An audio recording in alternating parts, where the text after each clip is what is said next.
Good morning বন্ধুরা, আমার নতুন একটি ভিডিওতে তোমাদেরকে জানাই অনেক ওয়েলকাম।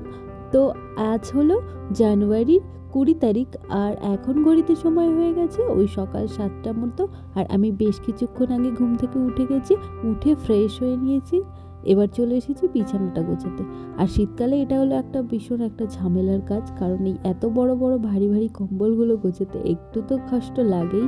তো যাই হোক, এই যে একটা কম্বল গোটানো হয়ে গেছে, আর একটা কম্বল রয়েছে, কারণ এটা হলো আমরা খাটের উপরে মানে বেডশিটের উপরে পেতে নিই, কারণ বেডশিটটা না রাতে ভীষণ ঠান্ডা থাকে। তো সেই কারণে একটা ছোট থেকে ব্ল্যাঙ্কেট আমরা নিচে পেতে নিই, তাতে বেশ গরম হয় আর শুয়ে বেশ আরামও হয়। এই ট্রিকটা তোমরাও করতে পারো, যদি একটা ছোট কম্বল থাকে সেটা একবার বেডশিটের ওপরে পেতে নিয়ে দেখবে বেশ আরাম লাগছে ঘুমাতে। তো যাই হোক, এই কাজটা কিন্তু আমার হাজব্যান্ডই করে, কারণ এই বুদ্ধিটা ওই আমাকে দিয়েছিল। এই একটা জিনিস শীতকালে না জানলা খুললে এত একটা তীক্ষ্ণ হাওয়া দেয়, যেটাতে একদম ঘরটাকে ঠান্ডা করে দেয়। তো সেই কারণে জানলাটা আমি খুলতে খুবই একটা অপছন্দ করি। খুব কমই খুলি, সকালের দিকটা একটু খুলে দিই, তারপরেই আটকে রেখে দিই। আর যেহেতু আমাদের একদম রাস্তার ধারে বাড়ি, তো জানলা খুললেই এত ধুলো ঘরে আসে, আর প্রতিটি ফার্নিচারের উপরে এত ধুলো পড়ে না, যেটা আমাকে একদিন অন্তর অন্তরই পরিষ্কার করতে হয়, না হলে আর দেখার অবস্থায় থাকে না।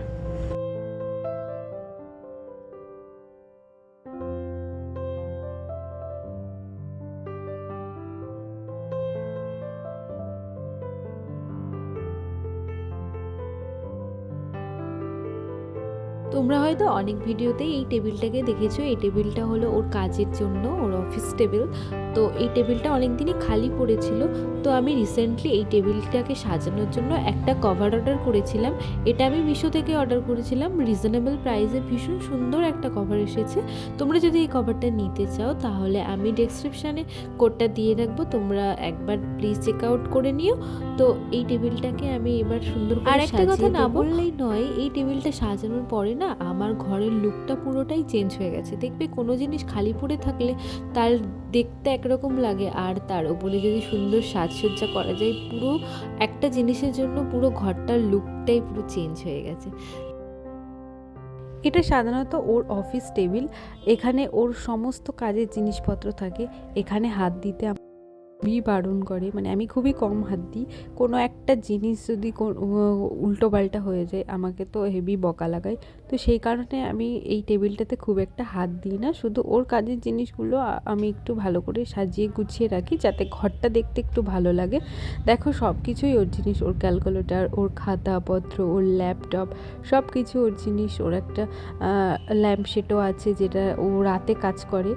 তো এই যে পেনদানি, এগুলো সবই আমি ওর জন্য কিনে এরকমভাবে সাজিয়ে দিলাম।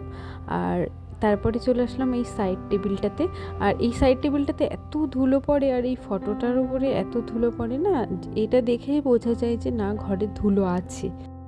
তো তারপর এই ফটোটার পাশে রাখার জন্য না আমি একটা চেরি কালারের গাছ কিনেছি, যেটা দেখতে খুব সুন্দর লাগছিল, আর ওর পাশে রেখেও বেশ ভালো মানাচ্ছিল। আর এটা কিনেছি একটা মানে মিষ্টি গোলাপ কালারের গোলাপ ফুল, বেশ ভালো লাগছে দেখতে, তাই না? তোমাদের কেমন লাগলো জানিও। আর এটাকে আমি এবার রেখে দেবো আমার ঘরে। পঞ্চমুখী হনুমানজি আছে, তো ওই হনুমানজির পাশেই আমি এই ফুলদানিটাকে রেখে দিলাম। আর এটা দেখতে বেশ ভালো লাগছিল। আর এর পাশেও আমি আগে একটা ফুলদানি রেখেছিলাম, এই ফুলটা অনেকটা খারাপ হয়ে গেছে, তো সেই কারণে আমি একটু নিচের দিকে রেখে দিলাম। আর এখানে একটা হরিণ আমি কিনেছিলাম, এটা এখানটা করে সাজালাম। তো এবার চলে এসেছি রান্নাঘরের দিকে। এবার রান্নাবান্না করতে হবে। তো আজকে হলো শনিবার, আর শনিবারে আমাদের বাড়িতে নিরামিষ হয়। ম্যাক্সিমাম অনেকের বাড়িতেই নিরামিষ হয় শনিবার দিনটা। এই দিনটা অনেকেই মানে, সেরকম আমরাও মানি শনিবার। তো আজকে শনিবারে নিরামিষ মানেই মুগ ডাল। তো মুগ ডালটা এখানে আমি ভেজে গরম জল পাশে বসিয়ে দিয়েছিলাম। তো এবার আমি ডালটাকে সিদ্ধ করতে দেব। তো তার মাঝে আমি যা যা সবজি আর কি যা যা রান্না হবে সেগুলোকেও গুছিয়ে নেব। তো এখানে পনির রান্না হবে, পনিরটাকে কিউব করে কেটে নিয়েছি। তো তারপরে আর একটা সবজি করব। তো সেই সবজির জন্য আমি এখানে সমস্ত শাক, তারপরে সিম, আলু, কুমড়ো, বেগুন, তারপরে টমেটো, লঙ্কা, আদা সব কিছু কেটে নিয়েছি। আর এই দিকে আমার ডালটাও অলমোস্ট সিদ্ধ হয়ে এসেছে। তো এইবার রান্নাটাকে বসিয়ে দেবো। প্রথমে আমি সবজিটা রান্না করব, তো সেই কারণে কড়াইতে তেল দিয়ে দিচ্ছি। আর একদম সিম্পলভাবে রান্না করব, না কোনো মশলা যাবে না। প্রথমে পাঁচ ফোড়ন দিয়ে আর কাঁচা লঙ্কা ফোড়ন দিয়ে সবজিগুলোকে ভেজে নেব।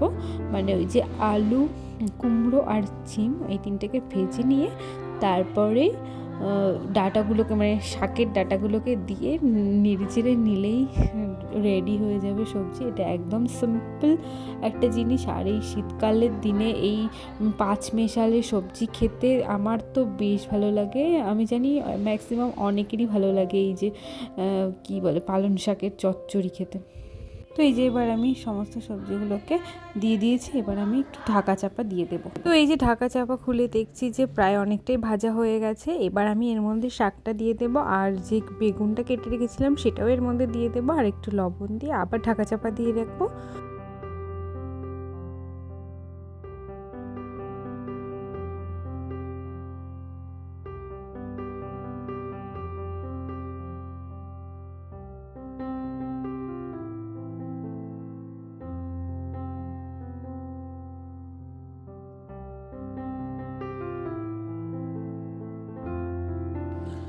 তো এই যে নেড়ে এবার আমি ঢাকা চাপা দিয়ে রাখবো। তো ততক্ষণে আমি একটু এখানে পনিরটাকে ম্যারিনেট করে রেখে দেবো।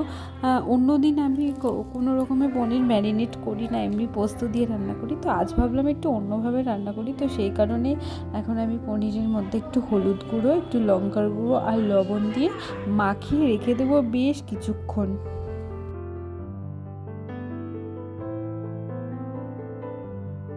তো এই যে মাখিয়ে রেখে দিয়েছি।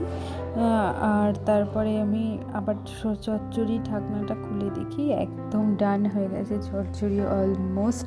এবার আমি এটাকে নামিয়ে নেব।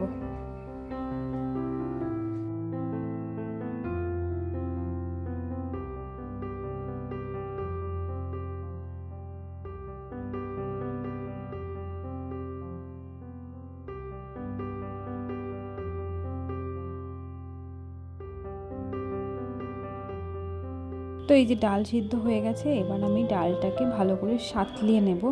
তো এখানে তেল দিয়ে দিচ্ছি, আর এর মধ্যে আমি জিরে আর শুকনো লঙ্কা আর আদা দিয়ে ভালো করে নেড়ে চেড়ে ডালটা ঢেলে দেবো।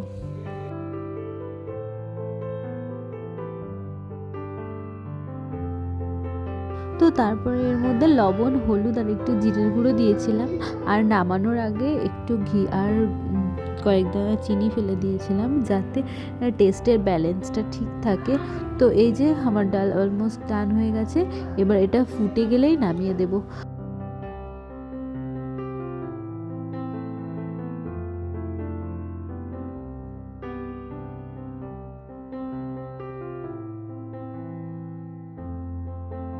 তো ওইদিকে আমার ডাল কমপ্লিট হয়ে গেছে। এবার আমি পনিরটাকে করে নেবো। আর পনিরের পুরো রেসিপিটা তোমাদের সঙ্গে শেয়ার করছি না, কারণ জানো তো ফোনে একটুও চার্জ নেই। দেখছি হঠাৎই ভিডিও করতে করতে অফ হয়ে গেছে।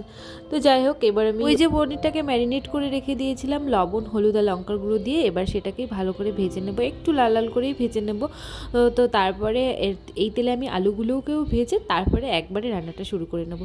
তো এই যে আমার রান্না পুরো কমপ্লিট হয়ে গেছে, চচ্চড়ি, ডাল আর পনির, কারণ নিরামিষের দিনে এছাড়া আর কিছু না।